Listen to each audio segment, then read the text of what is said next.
you loyal people, you. Oh my God, welcome to yet another episode on Stories with K-Match. Thank you for being here, you guys. Those of you that have watched from my first video until today, shout out to you. Those of you who are subscribing every day, I am so grateful. Thank you so much, you guys. Those of you who are praying for me, who are rooting for me, who are encouraging me, I am really grateful. As I shoot this, you guys, today is Bafazi Day, but when you see this, it will be after Bafazi Day. One day she's about life, don't worry.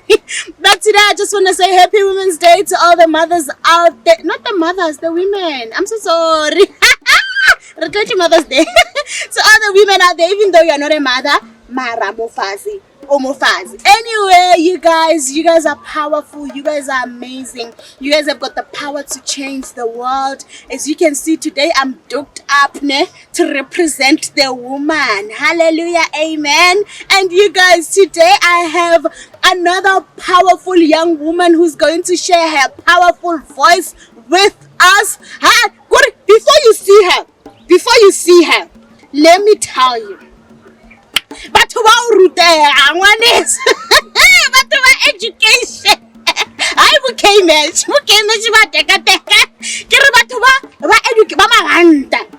Okay, let me read it for you. Just listen. Mamelang. Before le mona, ke BSc Environmental Science. BSc Honors Ecological Engineering and what? Phytotechnology. MSc Biochemistry.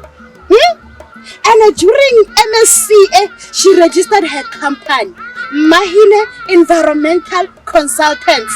You think we are done? We are not. And she's working as an independent environmental consultant. She is also the founder of Alphas and Alpharines Foundation. And now she has switched from environmental science to medicine. You think we are done? We are not. Currently, she's smiling, guys. No, she must be proud of herself. Currently, she is registered for a PhD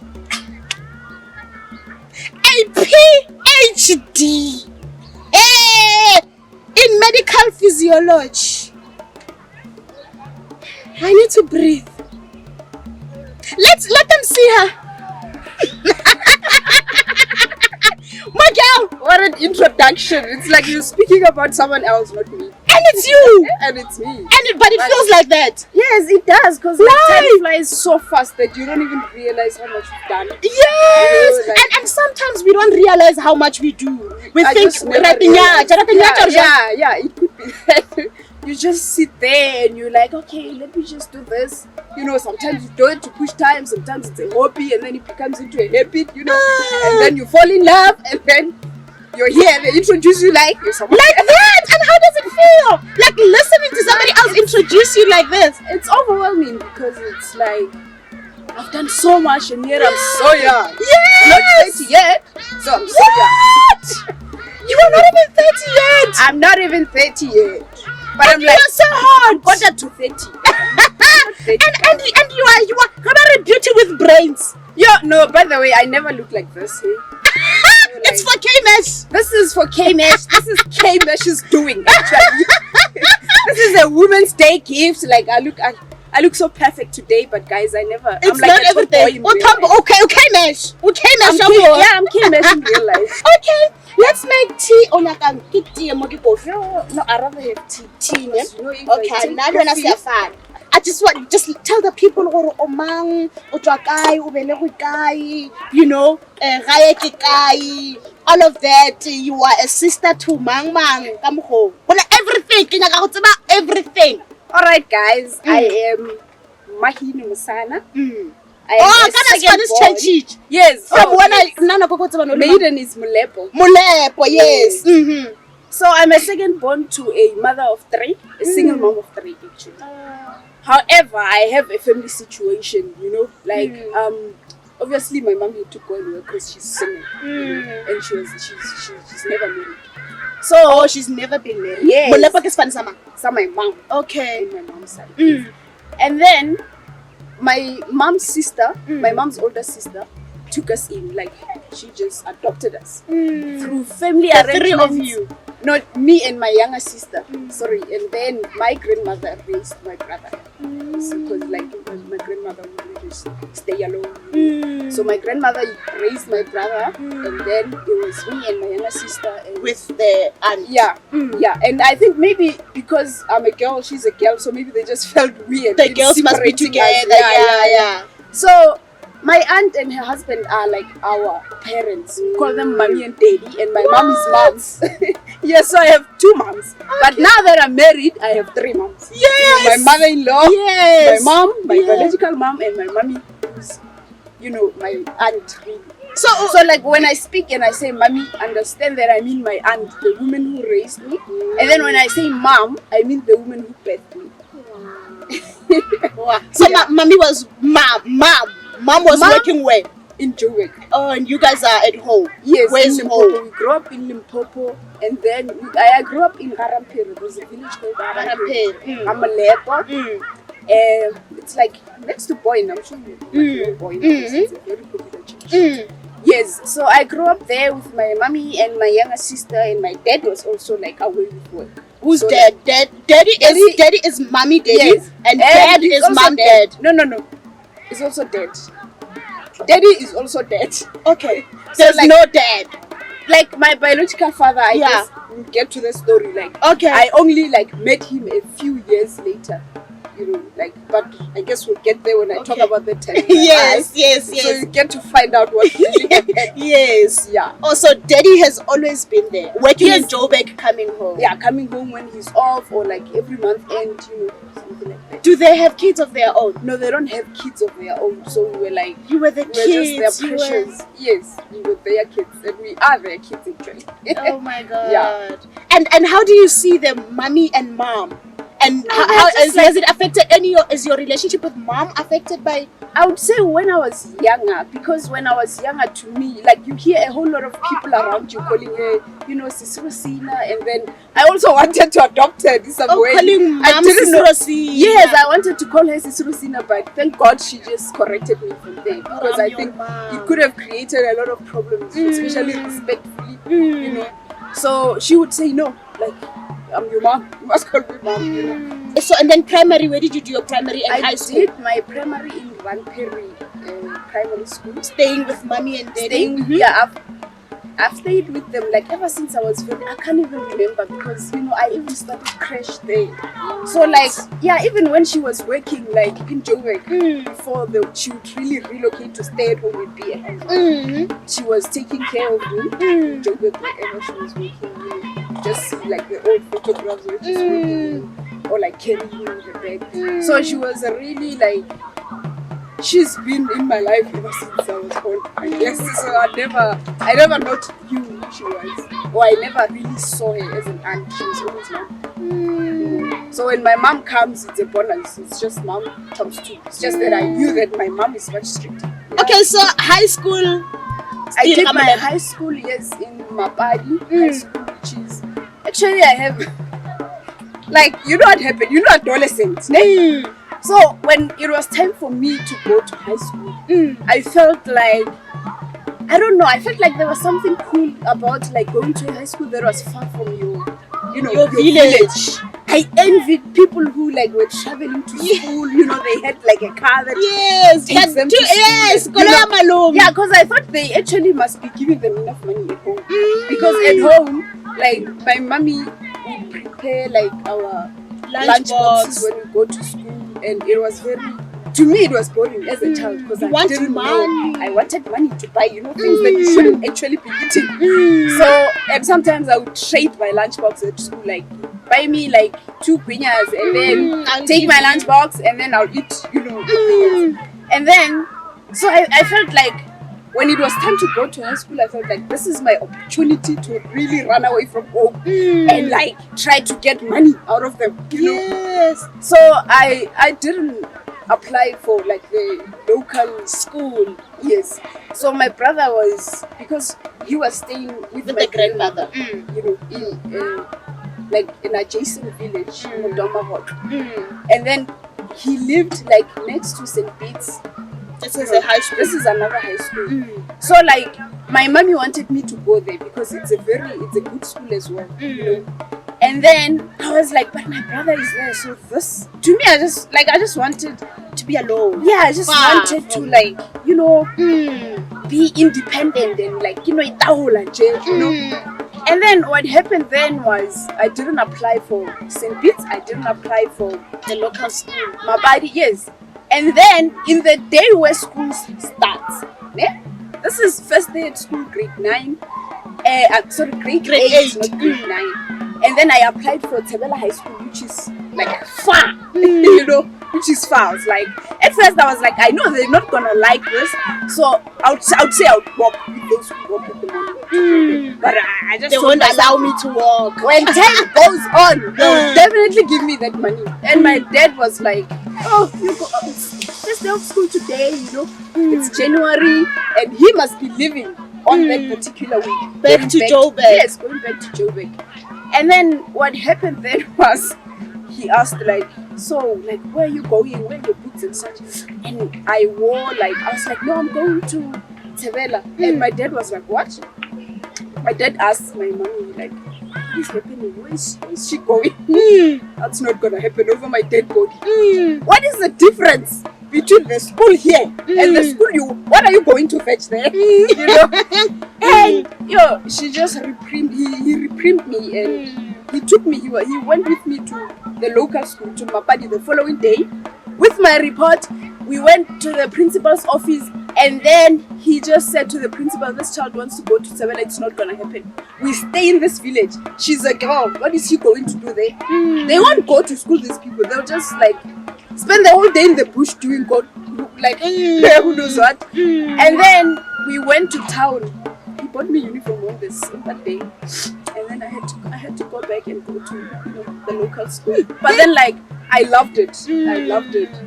It was just easy to get to because it's close, you know. And that's where you did your high school and finished. Yes, that's where I did. But also, as you were talking, what I'm thinking about is, like, this is not your biological dad. Like, this is auntie's husband. But for him to say, let's go, I'm going to be present, I'm going to talk to the principal, I'm going to take you to town, I'm going to buy you uniform.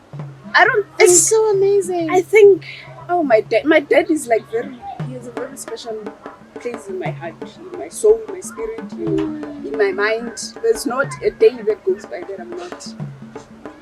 I'm not grateful that because he. No, it's okay. This is his t-shirt.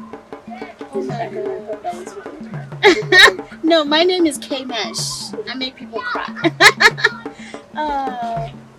I think for me, like, especially now that I'm an adult, if someone just volunteers out of the deepest, place of love, the place of giving from their heart and mind, and say that, you know what, it's fine.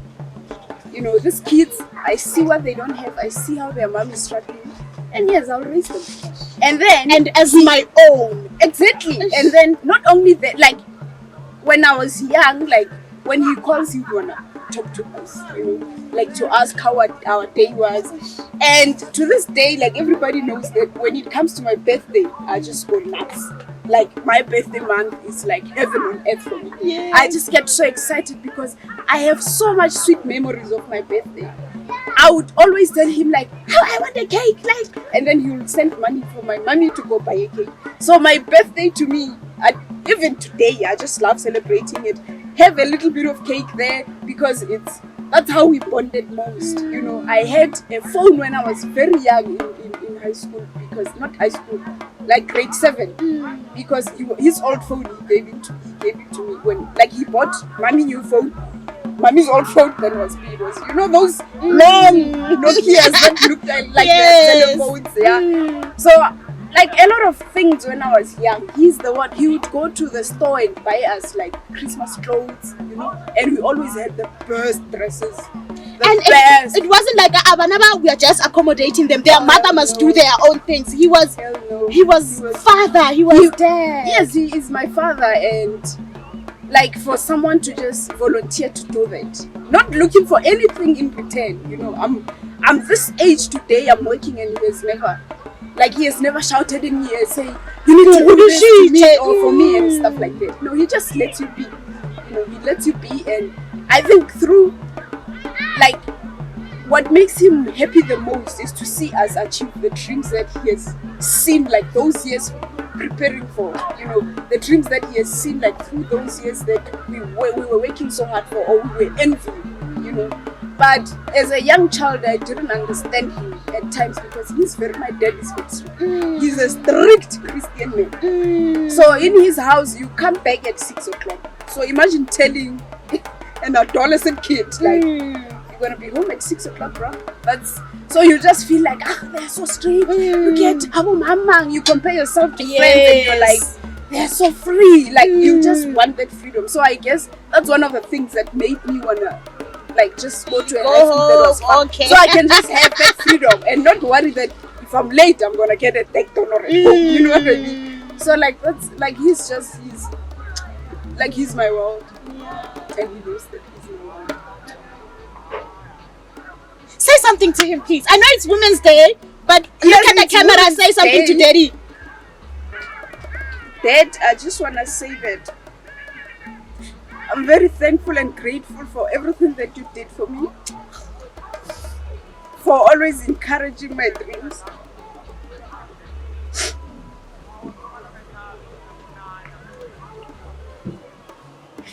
If there's anyone who contributed the most to the person I am today, it's you.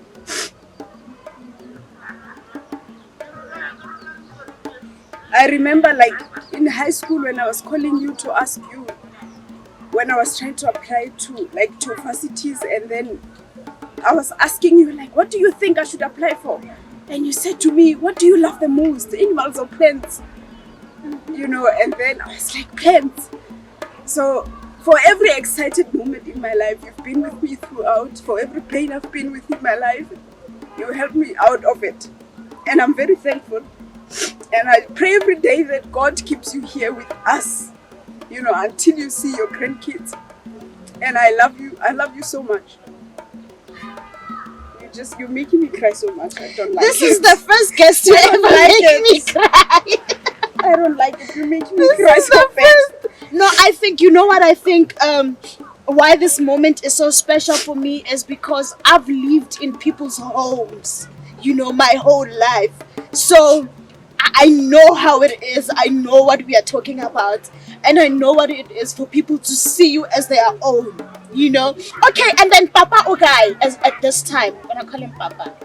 Okay, so let's talk about my matric. No, before that, I just want to also talk about the experience I had, like, throughout high school. I was bullied a lot in high school. Okay. For being smart, for answering questions in class when teachers asks, for always having your homework done, I was bullied a lot. Like, people would say, like, painful things. And then some people would even, because, when you live in a village where everybody knows everybody. They know everything about everyone. Yes, they know things about you that you don't even know.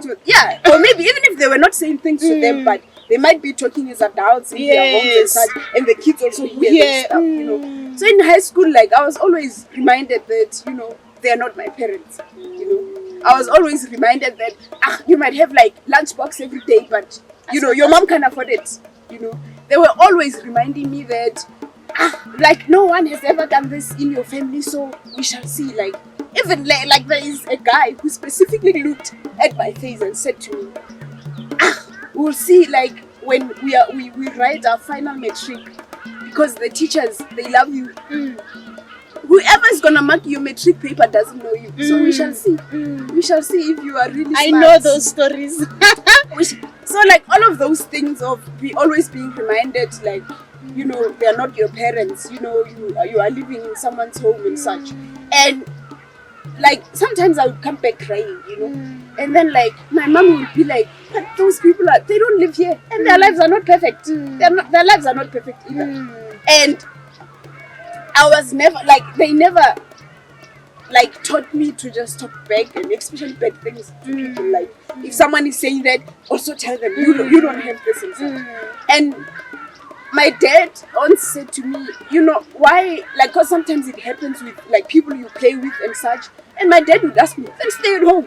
Don't go play. Yeah, like stay at home. Why do you keep going to the people who hate you? Don't go there. Stay at home. Why do you think they hate you so much? It's because of things that you have, they don't have. You know. Otherwise, then what's the adversity for? You know, so I grew up with like a lot of animosity towards my biological dad. You know, like I just. But did you know him? No, I knew him later. You know. So at that time in matric, you didn't know him. At that time in matric, I never. You know, like when you know a person from a distance, you've never talked to. They just told you. No, not even. They just told you who your father is and stuff like that, and then you just decide you talk to him when you're ready. And then I had this nice teacher who actually helped me. She's the one who changed my life in high school, you know. And what happened was, she, in grade 9, she just took me, like I was sitting towards a corner with a group of guys, and because like I love Ngozi and such, you know, we were always the ones making noise in class. It's always the smart ones. Yes, trust me. always I caused the strikes. You know, and she was like, you're gonna sit here, and she put me in the front of the class, and it's Mmahiine. She's my like third mom or fourth mom. So she changed my life that day because. And she's also fierce as well. You know, she likes things that are straight. You know what I mean? So like she became like also like a mom and a big sister to me. Like she would also not only give me advice about things at school, she would give me advice about life in general as well. So like those things, like even when I was going through, I used to go to her crying a lot. Like they did this, and then she'd be like, focus. Remember, you only have 5 years in high school. Finish your high school and get out there. You need to never fly gonna high. see these people. Get out there. You're never gonna see these people. Get out there. You know. So when I passed matric, I was very excited. You know, I came to Joburg. I remember like packing everything. Like I was like, yeah, it's my time. Yeah, because we didn't get, you know, like at home if your parents work in Joburg in June holidays, you or go to December. Joburg. Yes, the kids there used to go to Joburg. And like my dad would say, no, like it's not a good place for kids and such. And I'd be like, Mara, this man was afraid. I want to go to Joburg. And then I came to Joburg. And then you understood. Everything was just different from what, like I come from a rural area that's like, when I wake up, I see a mountain. You know, I'm used to waking up to the sounds of the birds, the sounds of the domesticated chickens, you know, the cows, you know, and the air. There's something about the air of nature. Trust me, when I get into Joburg, the air tells me that I am in Joburg. And then I got to Joburg. I got here, you don't know anyone, you don't know how things work, and it's fast. You have to learn everything. It's very fast. Everything is fast. And then, you know, I only knew how to speak Pedi, and like my English was, like I used to write a lot of poetry, so like it was bad, but I can put some words together. Yeah. And then like I got here, went to vets, I registered, everything went well. So there was this church that volunteered that they were gonna take like 3 kids from my high school. They wanted the smart ones, and I made the list, and then things didn't work out well. I registered, they were like, no, we're gonna pay, you know. And then when I registered, you know, I didn't have accommodation, so I stayed with some relatives, which I was I'm still very grateful for the fact that they did that for me. And what then happened was like, it was very hard. It was hard to study. It was hard to keep up. You know, it was like I loved chemistry, and you know, I loved chemistry and biology. And what I was reading there sounded like, no, this is alien books. This is not chemistry and biology. This is not what I was learning. You know, because in the rural areas we are taught English in Sipedi. Yes. Give them. Give them. for the first time in my life, I'm taking transport to school. I have to catch a taxi. I don't really know the routes. You must You know speak where Zulu, I should get off. I don't know Sangolan. Zulu. I don't know anything other than Pedi and a little bit of English. You know, so things were hard. I got really depressed. Things got hard. You know, maybe I should have taken a gap year. You know? Maybe it's not for me, this Maybe thing. this is Maybe not I'm for not as me. smart as I Like, I'm not thought. I failed my first test. Safana Mugel. And then what happened was, like, you know, in June the bursary hasn't paid. Now they're telling me, like, you can't write June exams. You know. There is no letter. There is nothing. Absolutely nothing. You know, and at the time I was also failing. So a course coordinator then said, you know, here's what you can do. You know, you can either drop out or like ask a family member or go to SRC. I didn't even know what is SRC and Where do I even go? I get do there and say go? what? For the first time in my life, I was alone. You know, for the first time ever in my life, I was alone in the sense that wherever I had issues or problems to solve, I knew I can go to mommy, they know something. I knew I can go to daddy. Mommy and daddy couldn't help you. Nobody at that time from my side of the You, family. what is SRC? What is what Yes, you're supposed to do? What I was supposed to do, you are in this new environment. It's completely different from what you know. Then I had to drop out. You know, I had to drop out, unfortunately. And then my dad then said that he'll pay the fees. But because, you know, it's much easier when you pay like from like February to June, the whole year's fees. And my dad, like, he didn't really like it. So, and then you get like some people also reminding you where you come from, like the bullies that you used to have, people telling you that, you know, maybe it's time to consider, go to like a TVET college or something like that. And then you wonder, maybe they were right, maybe the bullies were right. Maybe I can't do this. Maybe it's just time to just... Look at you now, Miguel. MSc, CMMA, BBC, I RBC. went back home to my dad's house. Oh my Because God. I couldn't leave Joburg because at that time everyone was confused in my side of the family. My mom was confused. It was killing her heart to just see all of that happening and knowing that there is absolutely like nothing she can that do. So I went back to stay with my dad, and I just stayed in the house for like I could spend a whole month in the house without going out. Even the neighbors from that neighborhood, they don't know me like that, because if I was going outside of home, it's either I was going to the store, you know. At the time, you know, you're just like, maybe I should just go back home. I really considered going back to Limpopo and just helping in anything in community development at that time. And my dad would like tell me stories about, I remember this time he was telling me about like this other guy who was staying somewhere there in Joburg. I don't know if he worked with his father or something like that. And he was saying the guy, like, he also like had issues, obviously, you know. And he got depressed, stayed at home, took drugs and stuff like that, you know, weed. He was smoking weed. I think he was trying to reach out into my mind To say, and understand that, like, okay, if this is really stressing you too much, just don't tend to something that's drastic or something like that, you know. But like I stayed at home the whole of that 6 months. I lost weight. I was naturally skinny, by the way, guys. Like, I'm sure my friends are like, they're just gonna.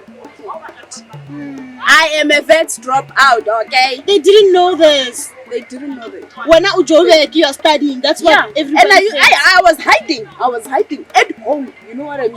Like, I would stay at home, and then the only time I go out to a mall or something, and my dad, like, he'll be like, go, like, take what from me at the dry clean and stuff like that. Just so that you can go out of the house. Yeah, just so I can just get out of the house. So at which point do you meet real daddy?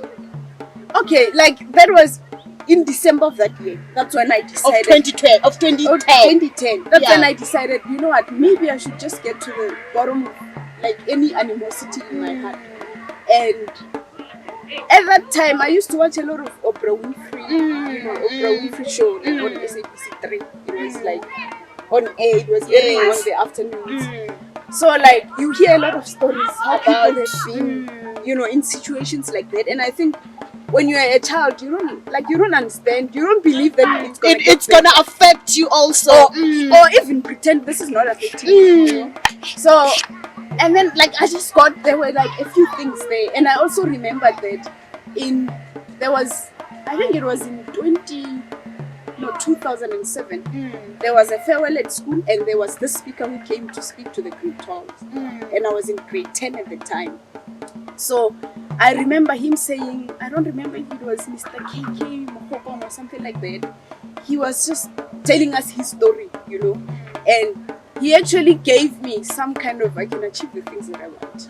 Because I remember him saying, you need to make sure that the main thing in your life stays being the main thing. It must remain being the main thing, no matter what circumstances you're in. So I think during that 6 months, I was just like, you know what?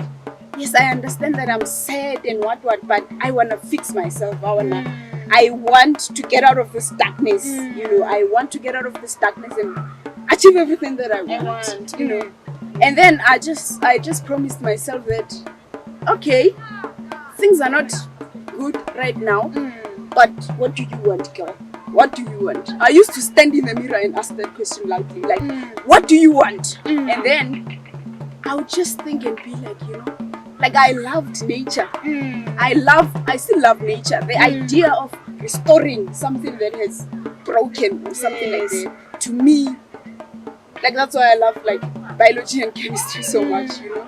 So, and in high school we once like participated in this competition of making, you know, something that can clean the water, but that's also natural. That's not going to have bad effects. So I was really invested into that. I learned a lot of like English words of, you know, the plants that we have near the river and stuff like that.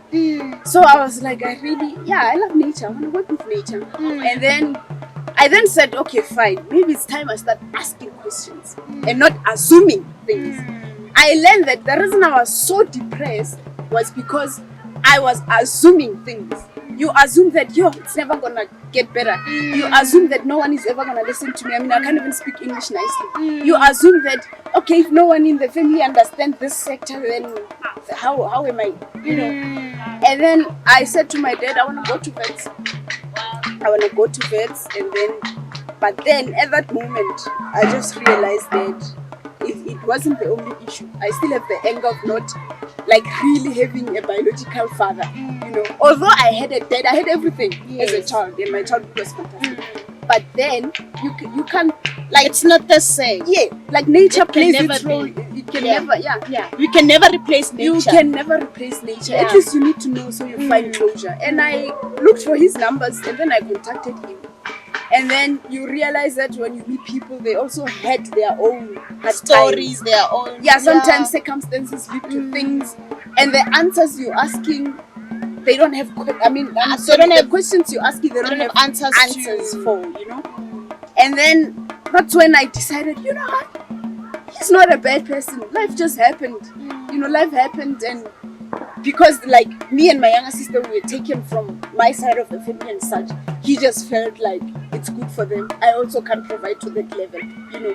And I was like, okay, then I really, now that I know, because I didn't know it was an issue, now that I know. You understand. I understand. Because knowledge is power. Exactly. He gave you knowledge. He gave you power. So I went back to Joburg and I was like, I want to go to vets. I go to vets and I went to the course coordinator who initially gave me the advice to either like drop out or like find someone who can like help me with the fees.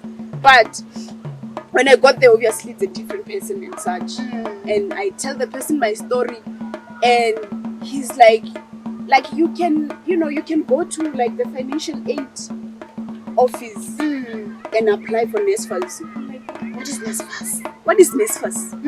And he just looked at me like, you don't know NSFAS, you don't know what that is. And I didn't know. I had no idea what NSFAS was. So what then happened was, I went to NSFAS offices. I got there and I spoke to them. They were like, no, you need to get the forms applied, yada, yada, yada. And I was like, you know what? I'm just going to tell her I don't know how to do it. I was like, I don't know how to apply. And she looked at me. I'm like, you know what? I don't know anything actually about what you just said. It's my first time hearing NSFAS. It's my first time like hearing all those things. And then she said to me, you know what? I want you to go upstairs, you know, at Senate House, like where the computers are. I don't know if it's first floor or what. Go there and choose anyone who you know, sometimes you just pass through a place and you look at the faces of people and you're like, this one can help me. This one can help me. And I did that. I went there and I was like, hi, sorry, you know what? I don't know a lot of things, but can you please help me? And I told the person my story. And he said, okay, come tomorrow in the morning. And I went back home. It's like, my dad, I'm going back to vets tomorrow. I went back to vets the following day. He helped me apply for I reapplied for the same things I was doing the last year and such. And then like that's when I started feeling some kind of energy. Like something is coming back. Something is coming, you know. Everything went well. I re-registered. I attended all week this time. So I don't attend rock classes. And then I also like got accommodation, you know. This is 2011. This is 2011, you know. And like since then, I've met incredible people throughout, you know, my first years. And doesn't mean it was easy, you know, it was still hard. There were times where, you know, you just like, this course is just too much. Then I learned that, you know, it's okay to get 50 at vets, guys. As long as we are passing, then we just want to pass. You just want to pass. So it's okay to get 50. And then when I did my first year, towards the exams, it was just hard and overwhelming. I got depressed again. Like the pressure was just so hard. And I just remembered everything that man said. That, you know, always let the main thing in your life. Let the main thing be the main thing. Always. Hashtag always. Let the main thing always be the main thing in your life. Amen. Irrespective of circumstances. Doesn't matter if you're angry, you're depressed. The main thing is the you're main excited. Thing. Let the main things in your life remain the main things. And the main things in your life are your dreams. You know? So, like everything, you go through, it's hard, but you finish. But like, you know, you finish and you keep on. And why are you studying so much? Why you? I think actually, like one of my friends once said to me, you try to run away from academia. Yeah. But your calling is your calling. Yeah. So like when I finished my my honors, I was done. I was like, I'm done with school. I'm out. But I think more of that came also from like people asking a lot of questions, you know, like regarding my mom's situation. You see your mom, you know, like she's struggling. You need to finish school. You can't be going to school so much and stuff, you know. And then people tell you no one is gonna marry a woman who studied that much. People tell you you're gonna be overqualified, you know. And I was done. I was just like, maybe these people are right. Let me find out what's out there. And then I had an internship after my honors. And I did it. I don't know if it was a month or what. And I quit. I was done. I was just like, no, this is not for me. I'm done. And not because it was like the things I was doing were in line with what you do. With what I do. Yeah. But okay. I have this thing, like I trust my gut. You know, if my gut says no, I'm not gonna do it. I don't care. And at that time, it was the worst time ever because, you know, when I didn't even have a bed. I was sleeping on a a pumping bed. You just plug. Yeah, I was sleeping on a pumping bed at that time. You know, I was still excited to get my own things, have your own fridge, your own bed. But then, like, I went there week 1. I went there week 2. And my gut just kept saying no. And like if you wake up every day and you go into a place that puts you down, not because anyone where you work, no one has issues with you. You don't have issues with anyone.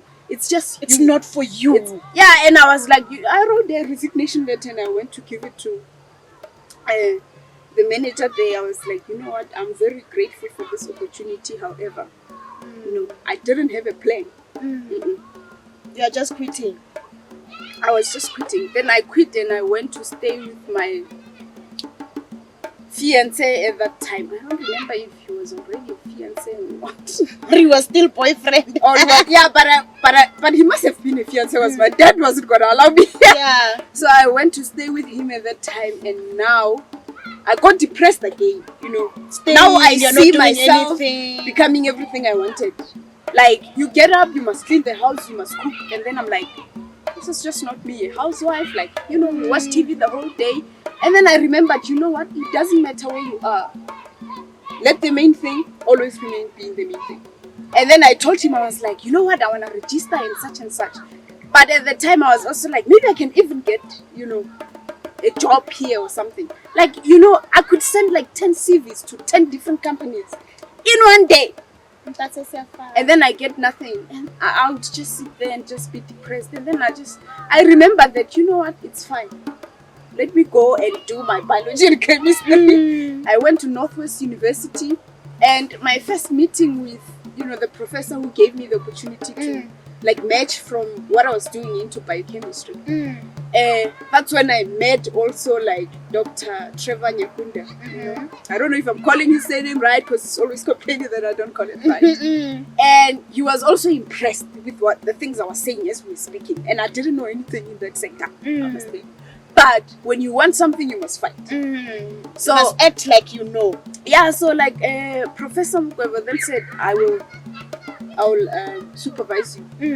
And then I got to Northwest, I did my masters, and then when I finished my I think I got married the first year or second year of my masters, I can't really remember. So you got married at how old? 25, I think. Okay. 25, yeah, 25, when I was 25 in December 2016, you know. But I've been dating my husband, my then boyfriend, my brother, my then brother, my then everything, my friend, my brother, my everything. I've been dating him for like since 2007, so I guess it's 13 years now. Yeah, since 2007. So when you were in grade 10? Yes. From grade 10? Let me tell you how it happened. 212 to MSc, BC or BC. You know, when you refer someone like as a brother, you're like, Butikolo, this and this and that. Hey, Mogai betrayed me. Mogai, like, so that I, like, and it was the first time in my life that I find a guy who wasn't irritated by me being me. I talk too much. And I don't just talk, you know, I talk things that make sense. Yes. You know, I love, like, having intellectual conversations. Yes. You know, it was the first time that I speak to someone, and you know, when you talk to someone, you realize you're not irritating them. They listen, and not only they don't listen by saying but they answer with, you know, in line with what they converse with you. Yeah, they converse with you. And then he then said, you say you're struggling with maths, you know, I'll help you. We didn't have a maths teacher at that time, because our then maths teacher got a post somewhere. Then they were still looking for a teacher to replace his space. Then he volunteered to teach me maths, and Mugai even robbed my mommy. Like, Mugai would come at home, ne? And then like he would be teaching me, you know, maths there. He would be teaching me maths, and my mommy would be like, "You must listen. You fail this test, because she had no idea. Like, Mugai is trying to. Mugai had plans. Mugai didn't know no maths. Oh my God! Mugai he only knew trigonometry. You know trigonometry. Yeah. Mugai was just teaching me wrong things. Oh my God!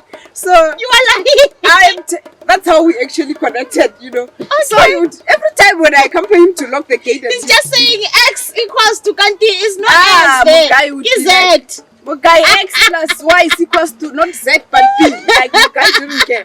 You know, as long as he was spending time with me. So, and then like he started shellering at me, and at the time I was like, this is a bad idea. Because like I nearly had a boyfriend, but I never really had a boyfriend. It was just a crush. So, wait, you know? Your husband was like your first boyfriend? Yeah, he was like my first official boy. I've had like 2 boyfriends in my mind. Like you know, the ones that chase you, no, you I used to run, write a lot of poetry, girl. Like I had this, my crush was bad. I had this crush on a guy, and I would write him like poems. I would send him poems on my phone and stuff. But when he started hitting at me, it was just gone now. Yeah, no, like, you're not the one. You know? Yeah, he ruined You can't match. Yeah.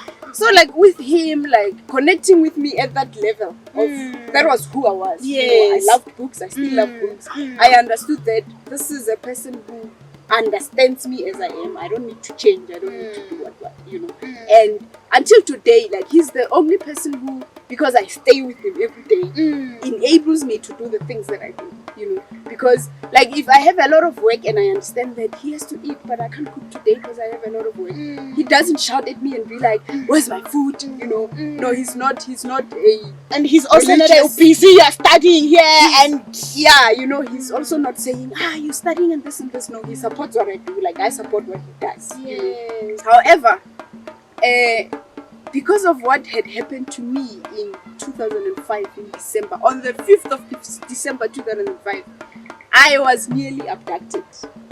I nearly died, you know. So on that day, we went to town, me and my nanny, when my mommy was in Joburg with my dad for that period of time only though. So we went to town with the woman who was staying with us, me and my younger sister. And then we go to town, everything is normal. And then on our way back, we, like, there were not taxis because it was a Sunday. I don't remember, but I don't know if it was a Saturday or Sunday, but there were no taxis to our village, like straight taxis to our village. And when we came back, we took a taxi to Boy. And then we waited for, like, you know, a taxi that goes that from the Boy side of to Mugamleb. Yeah. And we couldn't get a taxi to Haramper, and we decided to walk. But then we got tired when we got to like Mmahiine. There's a village between Gamlepo and, you know, Haramper and Boy. And then this car stopped and we were like, oh yeah, we're going to Haramper. He's like, yeah, I'm going to, you know, the Ramogano side. And so we won. Yes, and he's alone. And I looked at him, and our eyes met. And something in me just said, something in me said no. And instead of going into the front, it was a van with a canopy on. And the same thing happened with my nanny. And he had his, I think his son, I'm sorry, his son was like 3 years old at the time. We went into the back of the van. And then when we got into the back of the van, we tell him, we're going to get off. Do you know this particular This is where we are getting off. This is where we are getting off. I'm a guy, you know, what driver. Okay, when that spot comes, he starts speeding the car. And I'm like, is he? I knock, you know, on the... Yes, on that window thing. I knock there, and then he looks back, and he accelerates. He looks back, and he accelerates, and I looked at him, I was like, no, this is not gonna happen. And I knocked and I kicked that window to a point where it cracked because I was kicking with my feet, you know. And it was a gravel road, so you can imagine a car speeding on a gravel road. We're going like side and side and side, and my nanny's just holding like her son tightly. Like we look at each other. That's when we knew that we are in trouble. And I said to her, I'm getting out of this car. And she was like, no, don't do that. I was like, you know, I saw whatever I saw in that man's eyes. Whatever I saw there, I'm not going to experience it. Not me.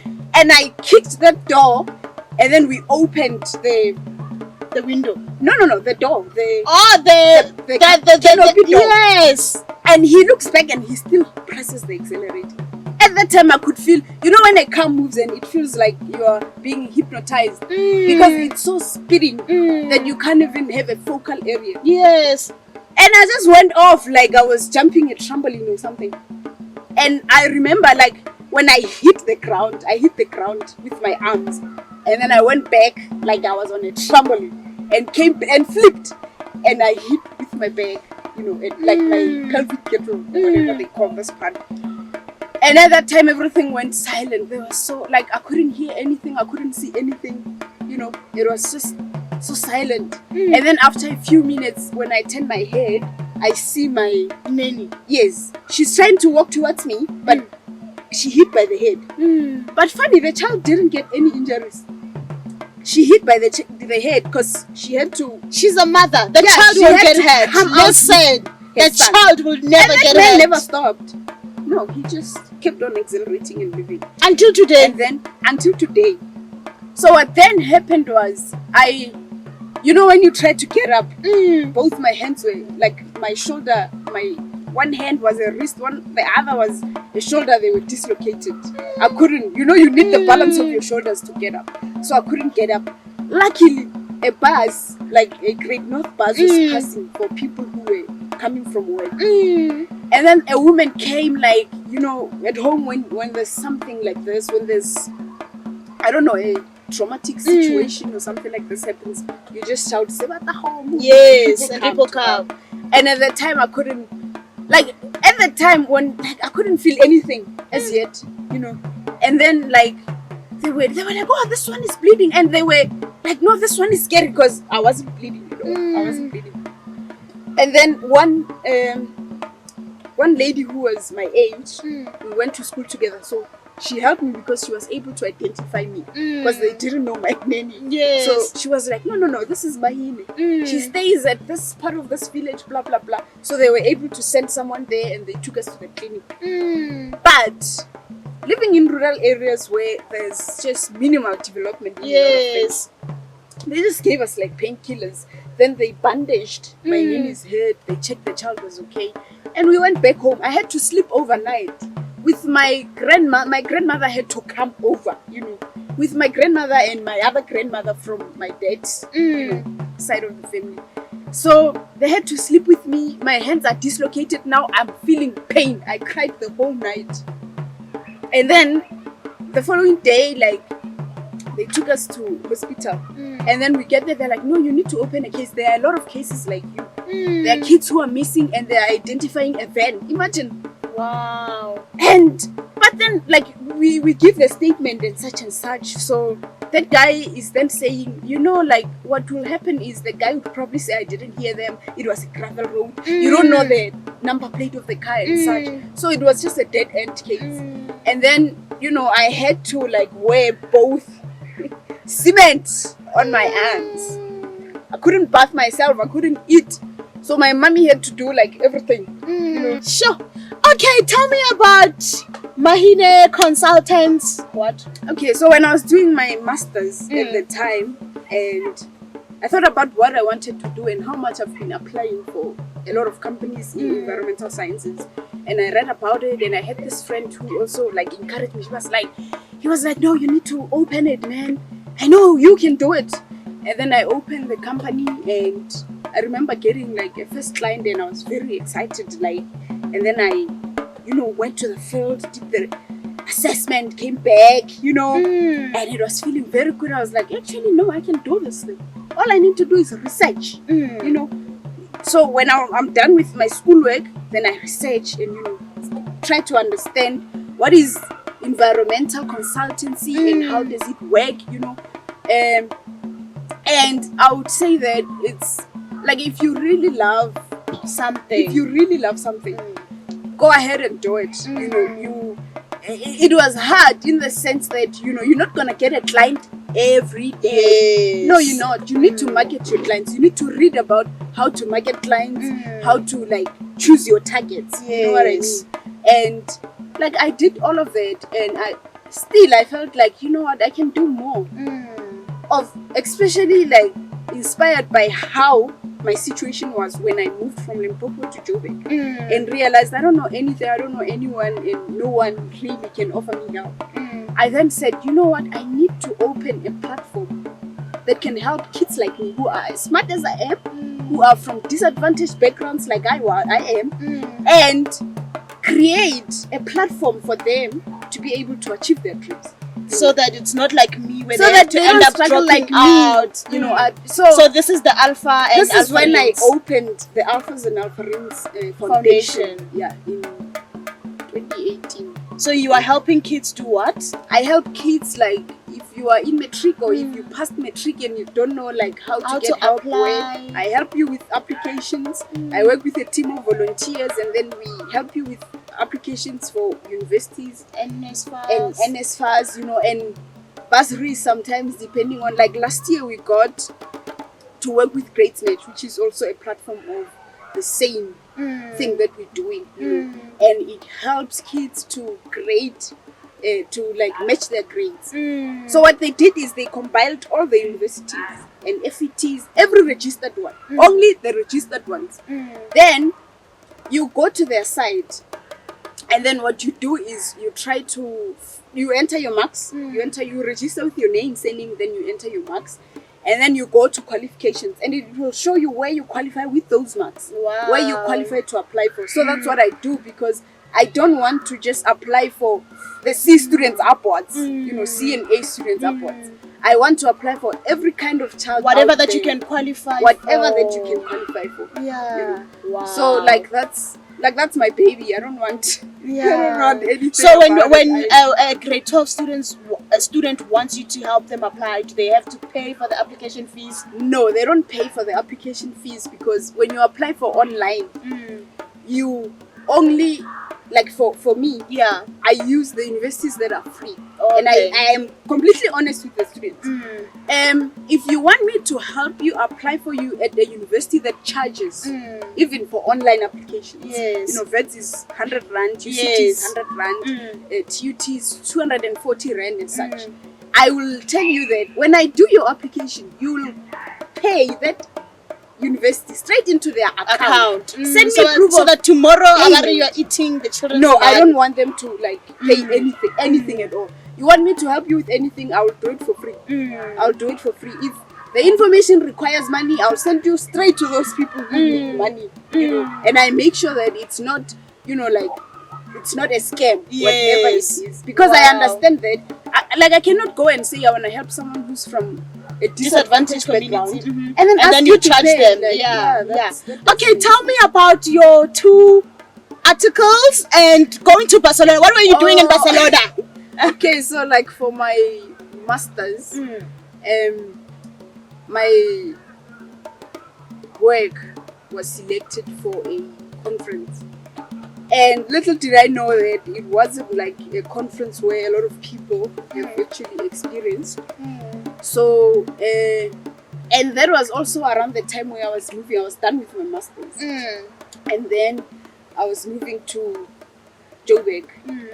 And this was 2018, I think. Yeah, it was 2018. Then I got that opportunity to go and present my research in Barcelona. And with like people who work in drug discovery, you know, like molecular scientists, biochemists, you know. The lots of deep does. Yeah, let's just leave it there. And to me, it was very liberating to travel the world on your own. You know, my family was 100% behind me. They were excited for me and stuff. They helped me a lot, like trying to organize the trip and everything, you know. My husband and school fellow, they took me to the airport, you know. So it was very liberating for me to just experience traveling abroad on your own, knowing that you got the opportunity because of your hard work. Yes. You understand? So it was that thing of I was very excited. And then, you know, we had like a changing flight in Italy, you know, and then we went to Spain. So like we went to Spain, and then I get over the airport, you know, like I'm not shy, like I talk to people, I'm like, hi, how are you? So, and then all of a sudden I realized that these people don't really speak much English. Spanish. But then I thought about it, I was like, oh no. With the technology these days, I can download an app that translates. So that's how I survived during the whole week there. So, and then when I got there, I was the only black. What? The only black. I thought we were gonna be two, but I was the only black. Yes, girl. The only black girl from Garamperi. Not from Cape Town. In Spain, Barcelona. Yeah, but. And I met a lot of people, like. I made friends, you know, academic friends. Yeah, so I got there, and when it was my time to present, I was just like, I need to represent my people. I need to represent my people, and I never really struggled with public speeches and such, and I nailed it. I killed it that I got like 7 different offers. You can come work with me in France, you can come work with me in New Zealand, you can come work with me in Australia, you can come to the US, we can do this and this and that, you know. I got all of those offers and such, and it was exciting. But then, like I always say, let the main thing in your life, the main thing. don't be distracted by things. You just go. As much as it's nice to travel the world and stuff like that, it's not the main thing at the moment. At the moment, it wasn't the main thing for me to make that decision. So my husband and I, we moved to Joburg, and then I started my PhD at Wits Medical School. And by the way, there were people who told me they will never take you at medical school. They have high standards and such, you know. And to me, it was like, okay, we'll see. You know, I'm just gonna apply, we'll see. So now you're doing PhD in medicine. I didn't have a bursary and such, and I got accepted into a PhD in medical physiology. You know, like I said, the idea of restoring any environment. It could be in a human body, or it could be the natural environment. It's my thing. So you are a young person. You're not even 30 yet. I'm not. You are beautiful. You are married. You have all these papers behind you. How do you do it? That's the last question before we go to I think three questions. We have a lot of time, and most of us, we spend too much time like doing unnecessary things. Yeah, doing unnecessary things. So I've just realized that I have too much time in a day, you know, to just, and I'm really a night owl, so I'm not that person who would like go to bed at 8 and like, no, I would go to bed very late and wake up very late as well. I'm not a morning person. So, and what I do is I try to write a list of things I need to achieve. If it's a yearly list, and I write it in my head. You know, I tell myself, you know what, I need to get there. I need to get there. I need to get there. If it doesn't work, I'll replan, but I still need to get it. You know, it's still the main plan. Yeah. So when I find an opportunity to push my work, because sometimes you just feel demotivated. Yes. But when I find an opportunity to work, I make sure that I use it. You know, I make sure that I use it. I could be writing my own, you know, physiology work. Like now, you know, like when I go to work, I'm also a professional member of staff at Wits, you know. So I'm a vet dropout, guys, and I'm a professional member of staff at Wits. Now, from dropout to being staff. a dropout to staff. Miguel. You know? So I try to just make sure that if I make a promise, I keep it. You know, and it's hard. It's not easy because sometimes you're like, especially the kids know, like when I promise, I'll be like, guys, I'm gonna for you by Friday. Monday doesn't work. I'll be like, tomorrow doesn't work. Then when I find an opportunity, whether it's Saturday or Sunday, I make sure that I push the work. So that's basically how I just balance. Mmahiine, you are so amazing. You are so amazing. I'm just sitting here looking at you and I'm just like, Miguel, you are out here slaying. Right, looking at everything that's happening in your life right now, everything that you have and the things that you do not have. And I'm sorry, I've got strep cells in my mouth because my throat. Everything happening in your life, not happening. Are you happy? I would say I am very happy. I am, like, guys, I am the happiest girl in the world. Right now. Right now, I am very happy because I would say that for the things that I've achieved, like I have two international publications in the field that I'm in. For someone who I moved from environmental sciences to, you know, the medical world, and I published twice. And I have also started reviewing at some journal. I can't mention the name because people might be hitting me. I'm submitting my paper, please. No. You know, and also working for a university that I know, like, it's, you know, the standard is here. Exactly, you know, like, for now, I would say I'm very happy. And being married to the man I'm married to, I am extremely happy. I am very happy.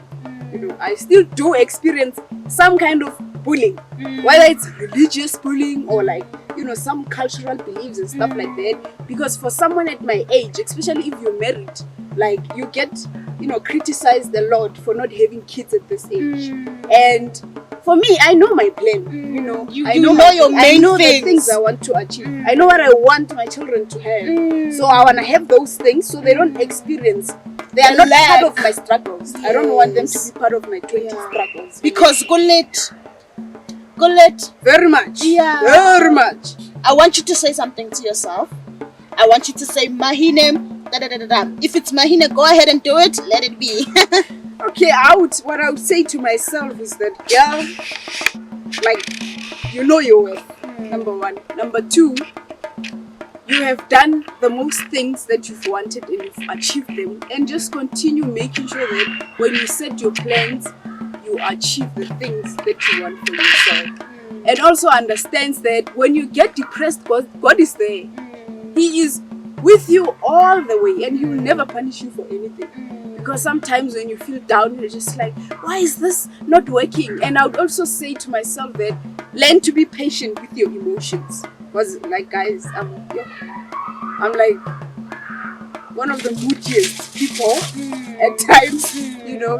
So be patient with yourself and appreciate the fact that you're still learning. You'll never be perfect at anything, you know. You are still learning. It's a journey. No one knows how to do anything, you know. So just be patient, Miguel. Be patient. Yeah. I need to take that as well. Yeah, like I need to be patient. Be patient, K-Mesh. I want you to look at the camera, Miss Mmahiine, and I want you to say something to another young person out there who's just, you know, rooting for you. To women, specifically today.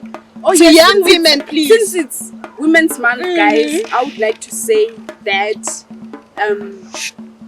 I am very grateful to have my mother, my mom.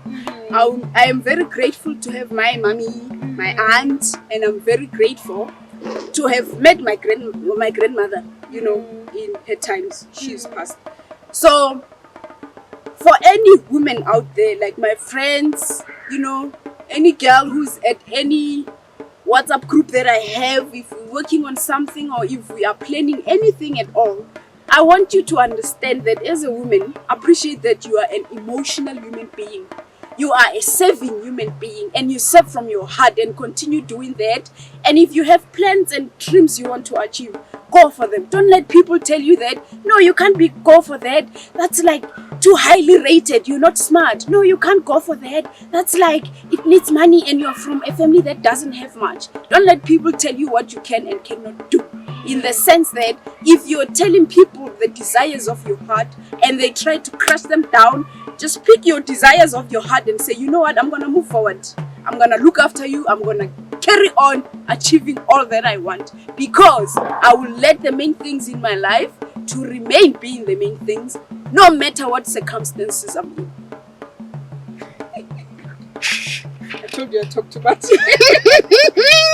Now I see why the people in Barcelona were offering you jobs. Oh, can you come work here at K-Mesh? I can. Like, I can. I never turned down. You know what, guys? I used to sell like SIM cards on the street for a week. Oh, my husband is gonna laugh because I'm sure he's the only one who knows.